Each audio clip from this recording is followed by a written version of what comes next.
when it's your turn, just turn it on, okay? Yep. Thanks. And not sure, calm down.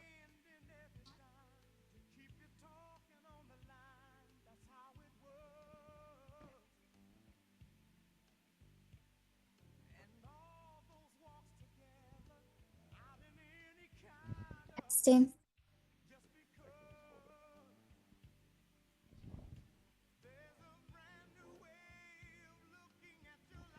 Hello, everyone. Welcome back.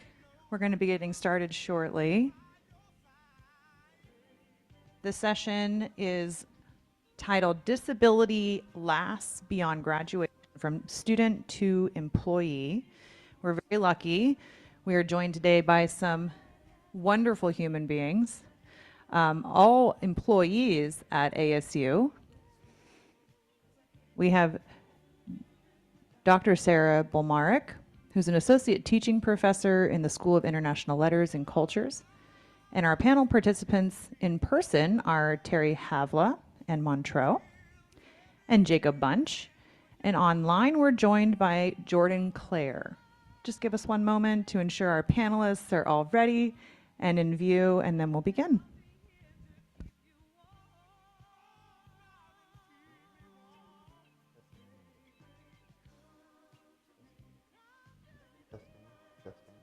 Yeah, hang on. Testing. Oh. Testing. Testing.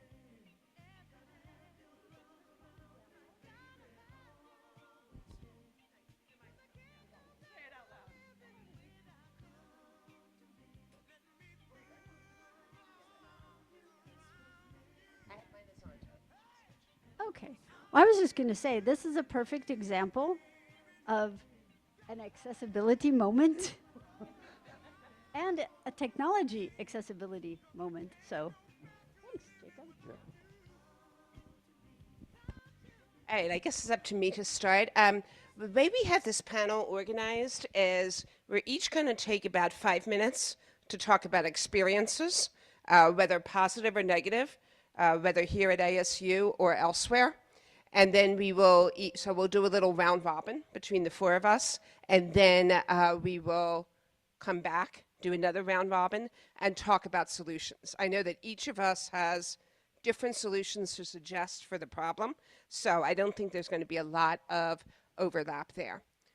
So let me start by reintroducing myself. I'm Sarah Bolmarcich. I'm a teaching professor of classics in the School of International Letters and Cultures, and I am, this is my 15th year at ASU. In terms of my disability, I come from a family in which there is a genetic mutation for hearing loss leading to deafness. That was about 6 generations ago. It's clearly a dominant gene, and it's been passed down from parent to child since then. Right now, I'm at the stage where I am mostly deaf, let's put it that way, and need to use things like captioning, and maybe someday I'll manage to learn ASL, but right now it's really defeating me. Okay, so I had an academic career before I came to ASU, and those are the experiences I want to show. I think that even though they're both in an academic environment, they apply to other workplaces as well. So imagine me as this new PhD. I got my first job. It was at a small liberal arts college out just on the outskirts of Baltimore, Maryland, which was great. It was a good first job. It paid fine. It was near my hometown of Philadelphia, and it was teaching Latin and Greek and mythology. One day, my chair called me into her office, and she said, one of your Latin students has been complaining that you don't understand English. Now, I had told the students that I had a hearing loss and wore hearing aids, but to her, because I was always asking them to repeat themselves, that meant that I didn't know or understand English. And she went home and told this to her father. My Latin teacher doesn't understand English. And it might have stopped there and never gotten to my chair, except her father was on the school's board of trustees. So he called up the dean, and the dean called up my chair. My chair immediately understood where the confusion had arisen, and so she set everything straight. Um, and even if she hadn't, the ADA was in place and would have offered protections against any actions by the school. But I will say it was an experience that really shook me. And the immediate effect on me was to stop admitting my hearing loss in the workplace. At that point, I could still get away with it, but I stopped telling students, I stopped telling colleagues, I stopped telling jobs that I was interviewing with, and that probably hurt me worse than it saved my pride. Miscommunications with students, miscommunications with colleagues, miscommunications in interviews where I would be answering a different question than what was asked. I started telling people again about 6 years ago. So that was when I really realized that I had to start doing it. And it's been awkward at times. It's also been a little fun. So for instance, I tell my students right on the syllabus on Canvas about my hearing loss and that they have to. They're going to have to speak to me by facing me directly so I can see their lips and speak clearly. And I even make it a question on this syllabus quiz. It goes something like this. The best way to communicate with the professor who has hearing loss is A, face her and speak clearly. B, don't all deaf people understand sign language? C, smoke signals. Or D, just assume she can read my mind. So hopefully there's a little education going on in there as well. To give you an example of how much it affected my career, I bounced around the country on 1 or 2 year contracts for academic jobs, some of them at ASU's peer institutions. At one of those peer institutions, they had a tenure track job exactly in my specialty, and I was interviewed in the first round, but I didn't make the finalist, which I thought, I assumed, fine, just wasn't qualified enough. But a couple years ago, a colleague that I had worked with at that institution, who'd been on the search committee, told me the truth. We didn't put you on there because you had a disability. Because you couldn't hear, therefore you couldn't teach. And she herself since then had acquired a disability, a chronic illness, but back then she admitted she didn't understand it. So in some ways, I'm sorry for that. In others, I have ended up at ASU where I have good colleagues like Terri and Montreux, okay, and also have the opportunity to improve this university's work on disability. Okay. So with that said, I'm going to turn it over to Terri, and I'm going to make sure we don't forget Montreux. He's not on ASU iSearch, but he came into Terri's life about a year ago, 18 months. Okay, so go for it. Hi, everyone. Thank you so much for coming. We attended this event last year, and it was spectacular, but it was packed all into one room the entire day, and it was event after event after event. And to see it now, to see so many people at so many tables in such a big room, and just to know that there's this much interest and this much concern is great. So thank you for being a part of that. I know, right? You're clapping for you. And so thanks. I appreciate that. Any clapping is good. Okay. So, thanks to Dr. Bolmarcich for starting us all off and for convening the panel too. Thanks. Okay. So our story has probably some similarities and a little bit of difference as well. But speaking of difference, I'm going to do something. I'm going to turn this down for a second. Which is, I'm taking off my ASU sweater.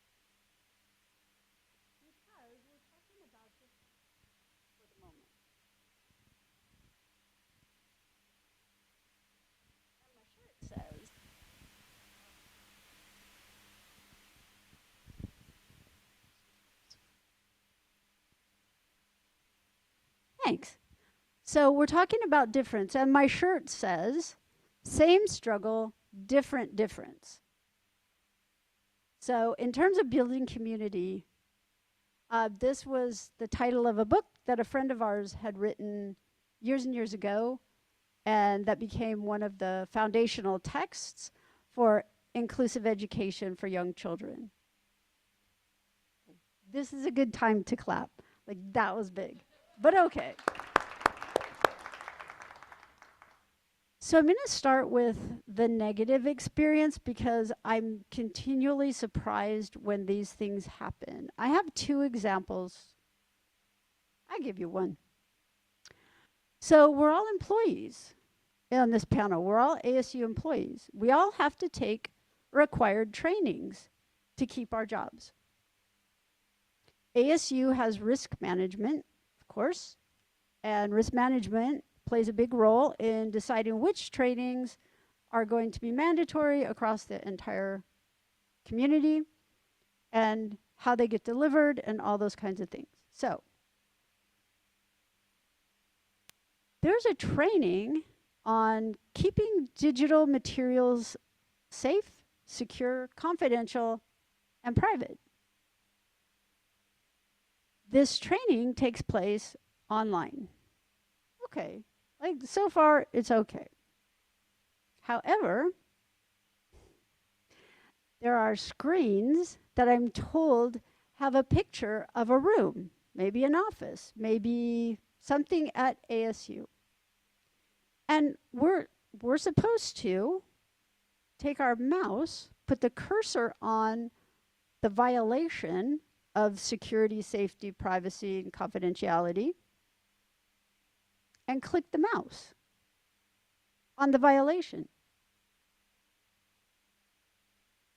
How do we do that? I mean, the first year, Montreux was really pretty good at that. Somehow we passed.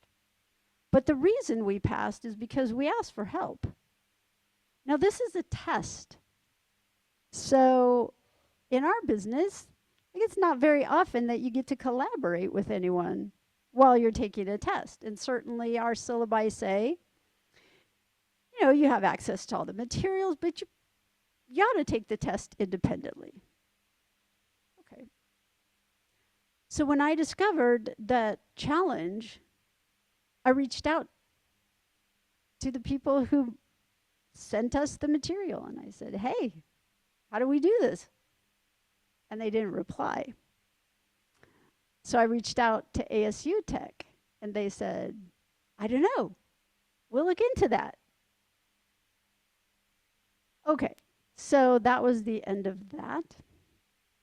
Because I had taken the test and eventually had passed the test, thanks entirely to Montreux. So then this year came, same training, because it's an annual requirement. But I don't see as well this year. And Montreux was busy that day. He had other things to do. He couldn't be bothered. He has his own schedule, his own life. I didn't want to impose. So I couldn't take the test. And I cannot be the only person who has this issue. I'm pretty sure in all of ASU, can't be the only ones. So this time I reached out to some people I serve on a committee with. And the committee is the Disability Action Plan Working Group. Is that it? Yes? Thank you. And one of them is in charge of faculty accommodations. So I wrote to him. I said, hey, here's here's an issue. What are we going to do? And he said, I don't know. Let me ask. He asked around. I wrote to the company because now I'm really annoyed because this is the second year. And I got a reply. And this was the person who makes sure that we take the tests.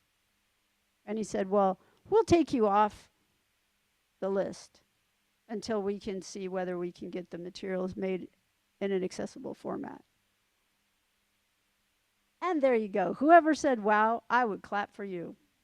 Because, yeah, wow. Okay. Bless you. Okay, so that's an issue of kind of ick.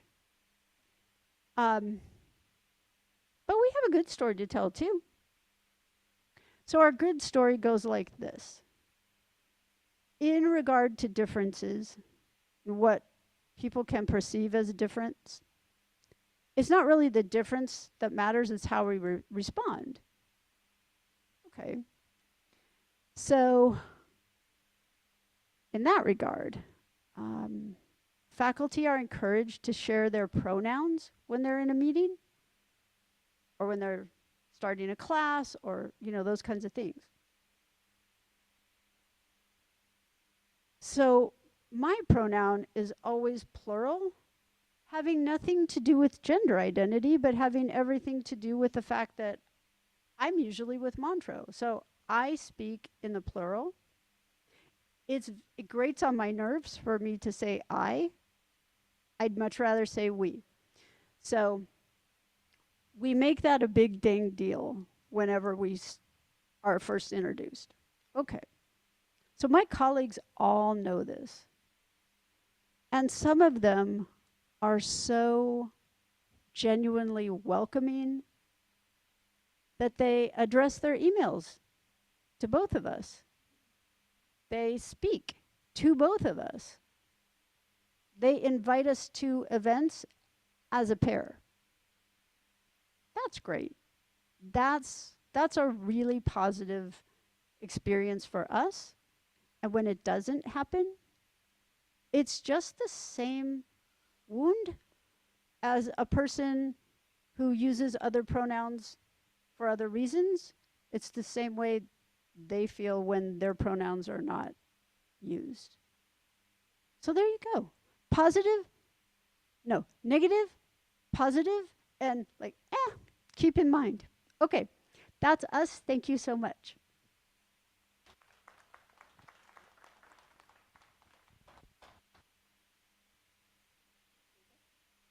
Yes.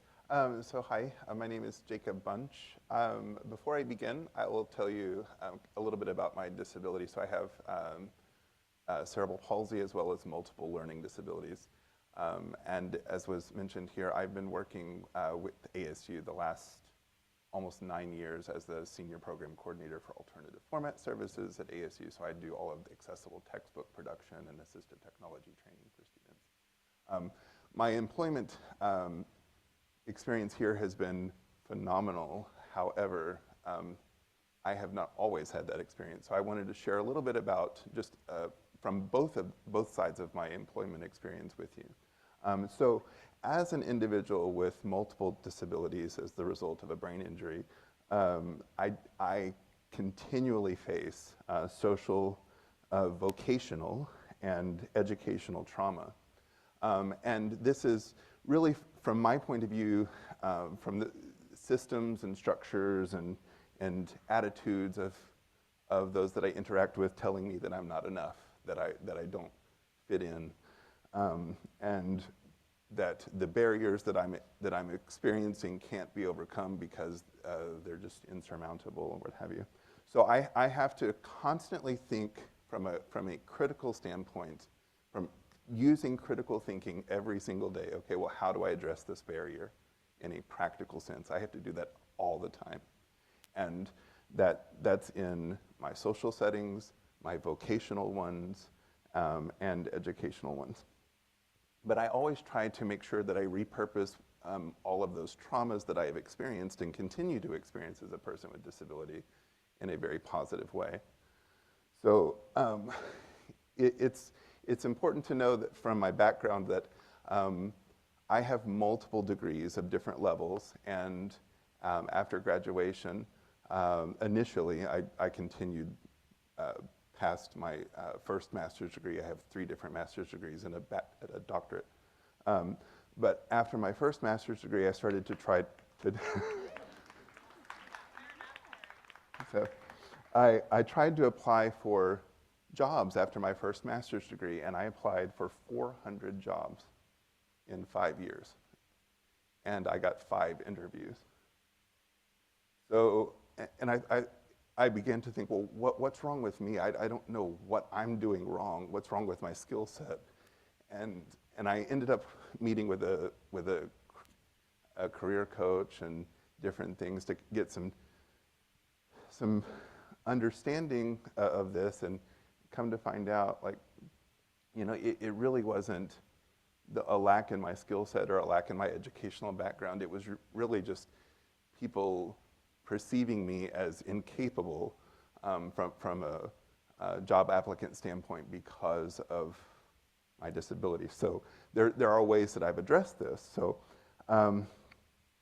I make sure that I, whenever possible, insist on being in person, because I want you to interact with me. I want you to understand my disability from my perspective and see it. So I'm a big proponent of self-disclosure. Of course, I'm kind of forced to be I'm kind of forced to self-disclose because you can see it, see my disability. But I will share with you that I've had polar opposite employment experiences. So one of my very first employment experience was not at ASU, but it was at another institution. Was very, very toxic, very discriminatory, and incredibly exclusionary, telling me that I wasn't a good teacher because, you know, essentially reinforcing this idea that I wasn't a good teacher because of my disability. And essentially, I had all of these prejudicial, you know, assumptions made about my abilities as an educator. This employer was very, very closed-minded to including me as an employee. However, my experience at ASU the last 10 years has been the polar opposite of that. I find the environment to be very inclusive, and trying to find ways to not only include me as a disabled employee, but allow my disability to be an asset in the workplace and in my service to students with disabilities and the broader ASU community when it comes to things like accessibility and disability advocacy, but allowing me to utilize my disability as an asset. So, and I've had a polar opposite experience really when it comes to accommodations as well. The first employer I had was very lacking in terms of employment accommodations for me. And even though the accommodations that I was requesting were very reasonable, they did tend to have an assumption that they were incapable of providing such accommodations because of my disability and because of the environment of the school and so on and so forth. So it left me very frustrated and with a lot of self-esteem issues as an employee. However, when I came to ASU in June of 2016 and needed to engage in the accommodation process for employees, I found it to be something that was incredibly positive. So the ASU community took time to educate me about the process that they use for employment accommodations. And they had a very open dialogue with me about what I was needing and why, and kind of doing an interactive process with me to understand my particular access needs. And really, in my view, I find it to be very positive because they not only looked at the physical access needs I had, they looked at the access needs I had in terms of my learning disability and things like that. Understanding that I was very capable of doing my job, but I needed accommodations in order to do so. As I mentioned a little bit earlier, I am almost forced to be very open about self-disclosure and obligated in a sense because my disability, part of it anyway, is very visible.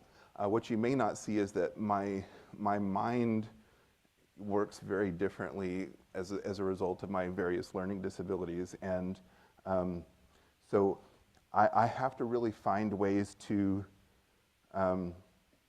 make sure to use disclosure in the workplace to diffuse, in my opinion, any prejudice that anyone might have against me. And then I'll also share with you the vocational rehabilitation experience. My vocational rehabilitation experience in Texas, where I'm originally from, was deplorable. You know, it was awful. I was told essentially by the vocational rehab counselor that he did not care what kind of job I had, that I needed to be employed for 90 days. He did not care if I collected garbage. He did not care what I did. He just wanted to close my case. And I said, well, I really would like to go to graduate school at ASU. He goes, well, that's apples or oranges to me. I don't care about that.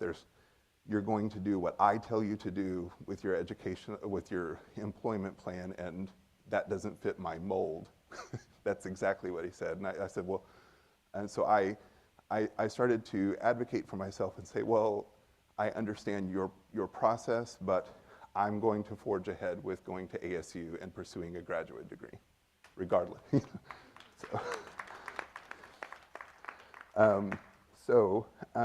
Lastly, I will share from my experience that disability, the experience of disability and bodily impairment and different things like is very, very expensive for many different reasons.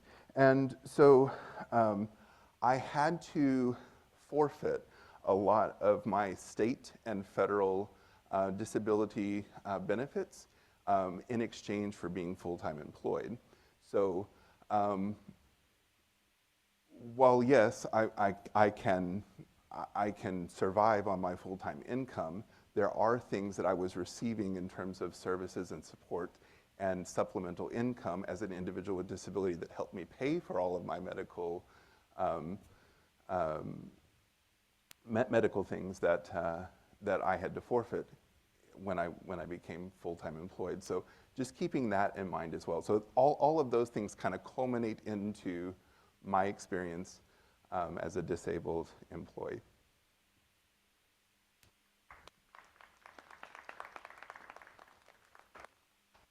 Thank you, Jacob. And I want to call on the last member of our panel, Jordan Clare. She's zooming in from the West Valley campus. Jordan? Hi, Sarah. Thank you. And thank you, everyone, for sharing your experiences.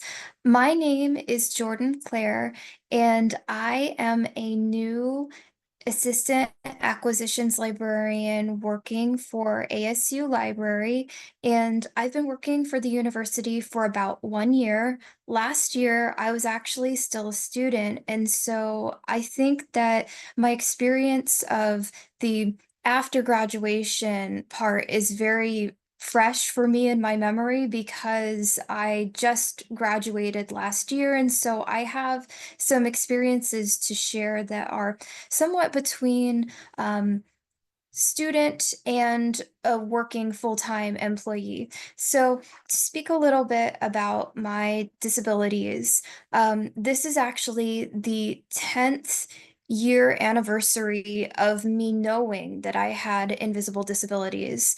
I was diagnosed when I was in my early 20s with learning disabilities after a professor noticed that I might need extra assistance with courses. I ended up getting diagnosed and I was registered with sales at ASU. And I was receiving accommodations such as testing accommodations, course material accommodations, such as digitizing the materials, note taking, and also recording of classes in some instances. So my accommodations at that time were highly structured, highly prescribed for me on my piece of paper, which outlined all of my learning disabilities. And so for the time that I was a student, I followed that prescribed format of getting accommodated in a specific way at a specific time according to how things progressed with the class. And so there's one instance that stands out to me that I'm going to share. that kind of shaped me moving forward eventually as an employee. I was a graduate student, and at this point in time, I wasn't exactly introducing my disabilities to everybody in my course. I was letting my instructor know about them because of course accommodations, but I wasn't sharing this with everyone in the class. I was giving a presentation at the time, and I had my fully logged in ASU up on the screen. Someone noticed that I had been registered for classes as a graduate student much earlier than would have been typical for a graduate student. And this was part of my accommodations to register for classes earlier. And so I wasn't really prepared for the question that came to me, which was, why are you registered for this class? One of my classmates asked me this. One of my friends in the class who I had disclosed to came up with something quick and just was able to um, come up with a reason why I was already registered. And so that shaped me and my experiences moving forward because it made me really think about like the concept of disclosure and who I was disclosing to, and if I felt comfortable disclosing in a big environment like a class, like if this had happened when I was on my own with a particular person, I think I would have felt like I could have disclosed, but in a larger environment, I realized that I didn't feel as comfortable doing that. So I I start work. I start work last year, and I quickly realized that my accommodations that I had prescribed to me when I was a student aren't fitting into the mold of what I might be encountering in the office. I don't have tests that I'm taking in the office. They aren't in the time block of 45 to 60-minute courses. I'm now working an 8-hour day instead. And so I I thought about what kinds of ways I might require accommodations. And so my prescribed accommodations didn't really fit into my workday. So I thought, well, all right, this is how I'm going to be moving forward. I'm going to just see how starting out work as a new person to the workforce goes. And so I did this. It was about my third month of employment that I realized that just coasting along wasn't ultimately going to work out for me. I remember it particularly, I received a complex assignment that was for a project that I would be working on. And I look at the documentation for the project and I see how complex it is.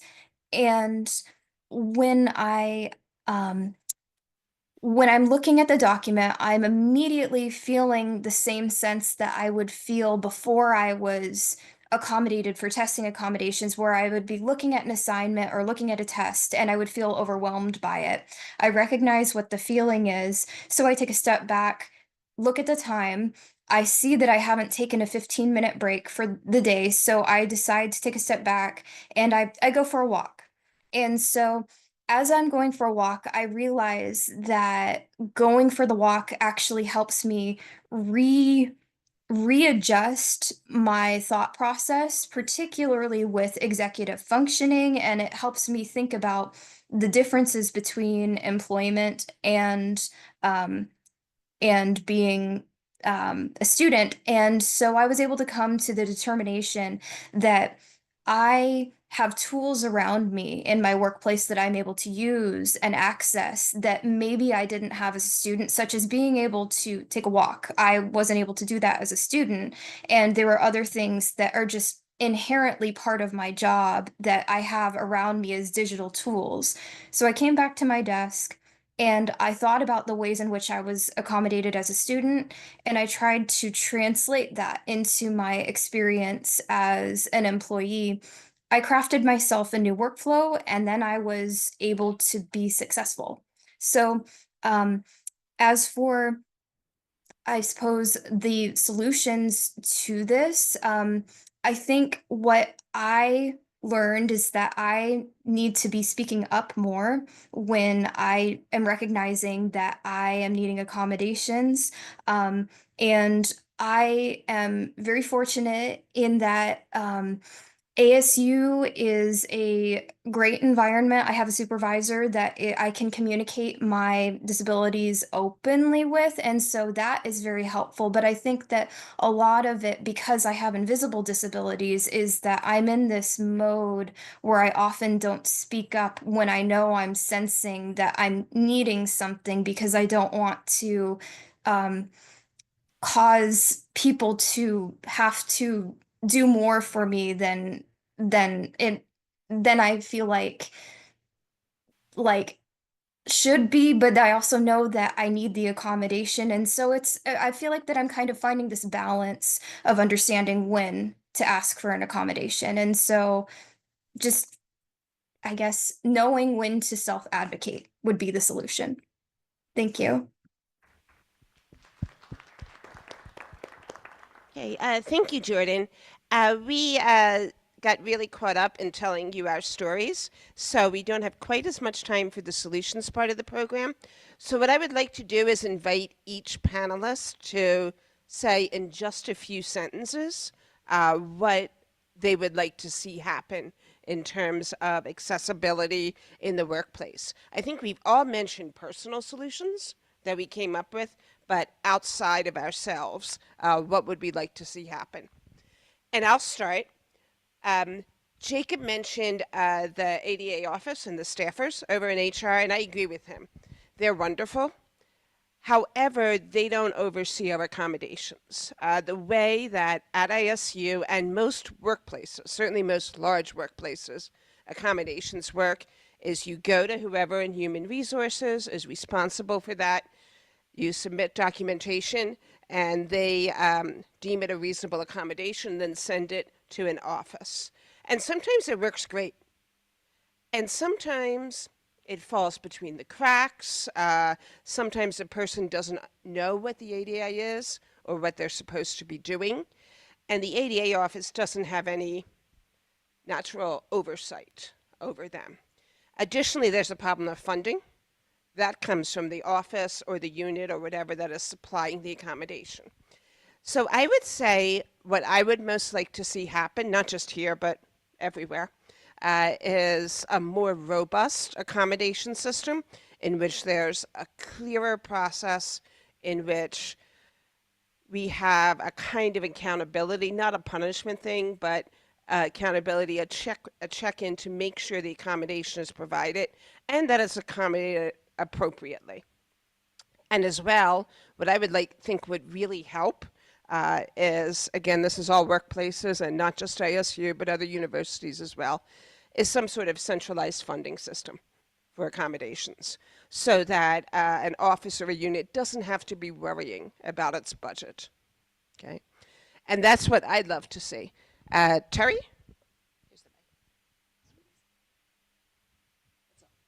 Thanks. Okay, so I appreciate that.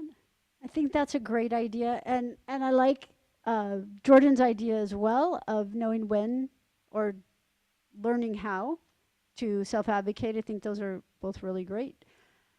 I would like to take it in just a tiny bit of a different direction. I would like to see more classes in disability studies, and among those classes, I would like to see a strand of classes focused on access and accessibility and inclusion beyond the things that we already teach, which is the history of disabilities and the ADA and things like that, the kind of nuts and bolts, but more of a practical and more of a philosophical approach to the topic. And I think that if we offer classes like that and they get kind of started and get their reputation to where students are finding some meaning in that, I think it does two things. I think it serves to increase awareness, but I think it also serves to start preparing the next generation for providing these, for understanding these topics, and for it not to be kind of such a thing, but to be more of a natural thing. Thank you.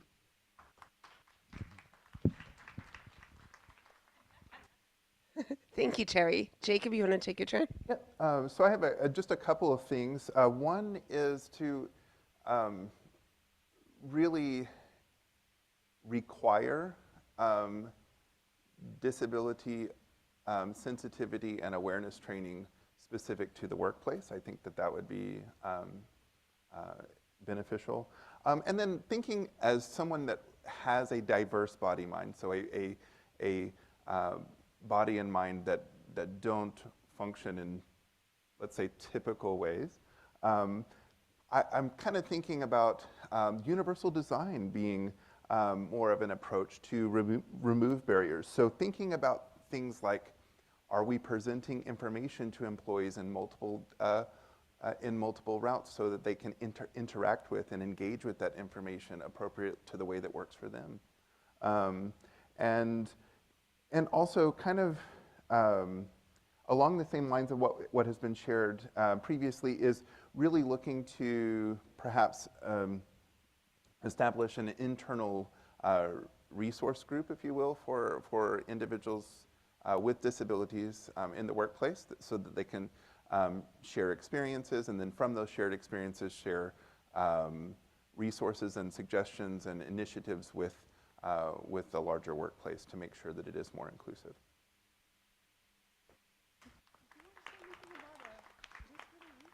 Thank you, Jacob. Jordan? Thank you, Sarah. This is Jordan speaking.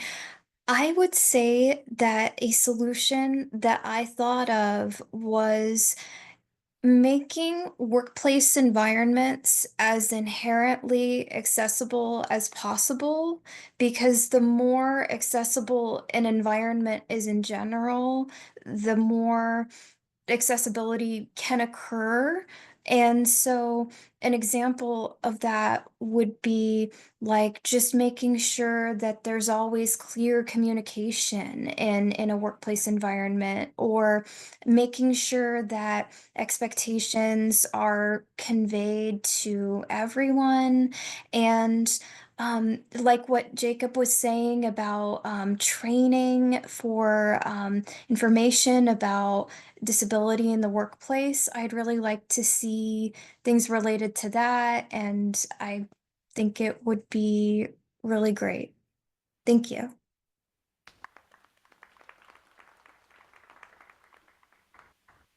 going to take the last 5 minutes to ask you if you have any questions for any of us or anything that you'd like more information on. We would be happy to answer them. There's nothing currently online, so if anyone in the room does have a question, feel free to raise your hand. I'll come over to you with a mic.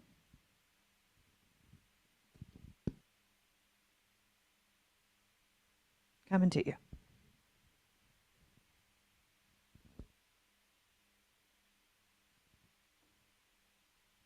Thank you. Hi, my name's Molly. I work for ASU Career Services, and I am working on kind of making an area for specializing in helping students and alumni with disability. And I would like to know what, this is really helpful, but what would have been most helpful for you when you were on the job hunt from a career advisor? And obviously now we have more resources, so, but yeah, I would love to know so I can kind of try to bring that to career services. Thank you. I can start with that. So thanks for the question. I mean, it's been a long time since I've been on the job market, I've been here 15 years, but I didn't know my rights as someone with a disability. I mean, I knew the ADA was there. I'd gone to college right after it was passed, so I had familiarity with it. But I didn't realize that I could say, ask an employer for captioning during an interview.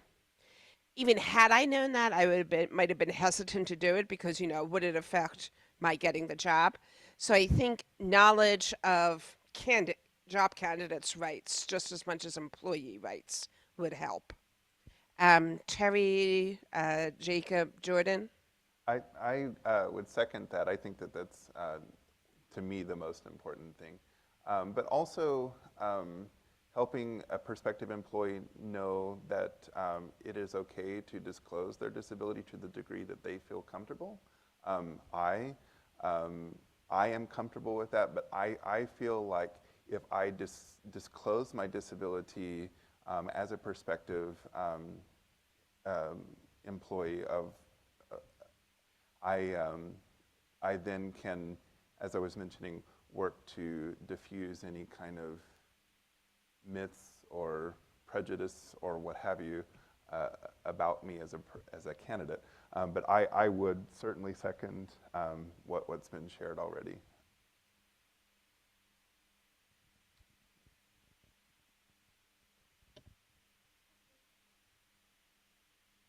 So this is a cultural thing. In our estimation, our being Montreux and my. So that's even how the mics get changed. It's a little ballet because we know one another. So I would suggest that maybe you can figure out a way to make the process and the culture more transparent, so students understand how it might work at ASU as an example, and then help them bridge that example into the fields where they're trying to go. Thank you. Thanks, Terry. Jordan, you're actually probably the one who's been most recently on the job Yeah, market. Do you yes. have anything you wanted to add?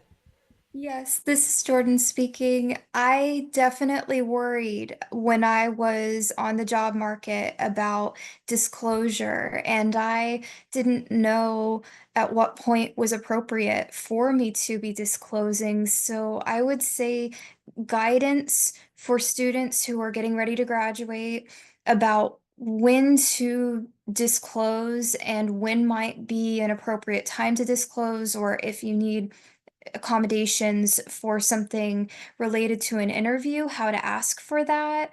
I think just the more knowledge that you have, the the better you will be able to navigate that. I think speaking for myself, I just I ended up disclosing because I wasn't sure, so I just disclosed.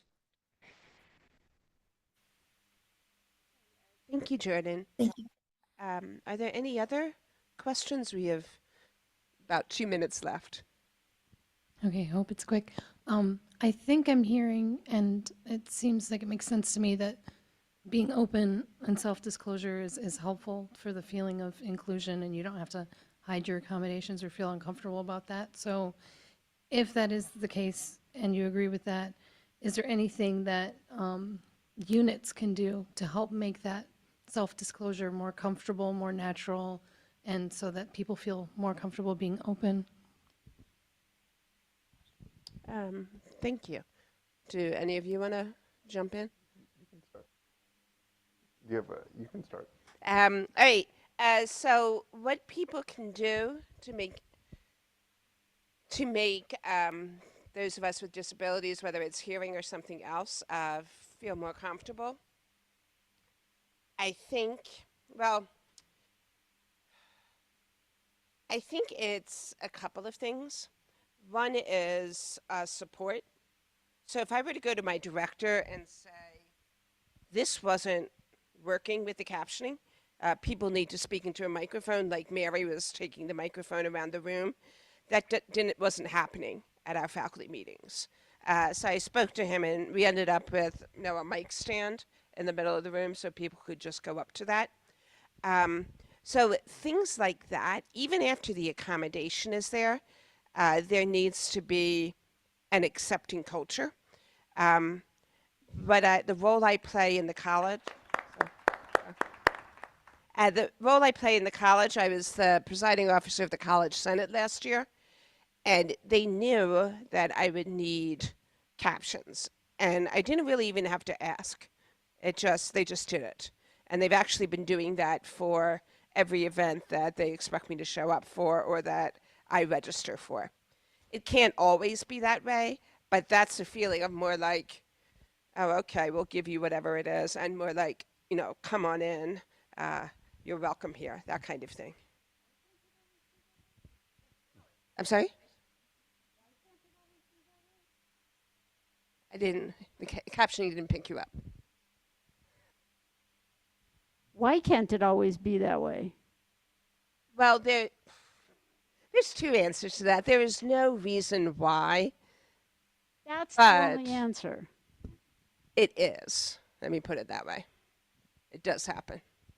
Okay. Thank you. We do have one question that came in online. I'd like to address that. But it looks like Jordan is also answering, but I wanted to make the room aware.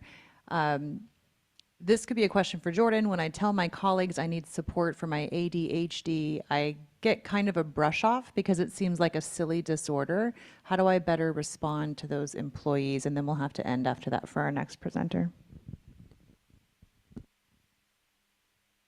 Hi, everyone. This is Jordan speaking. Thank you for the question.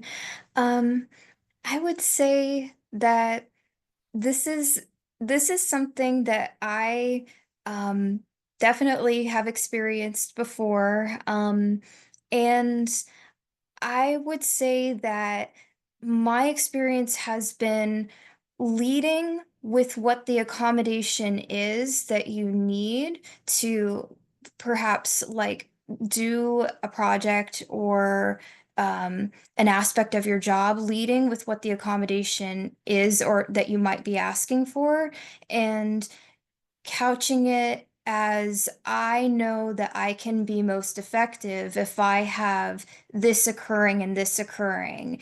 And of course, working with a, um, a formal accommodation, I think might.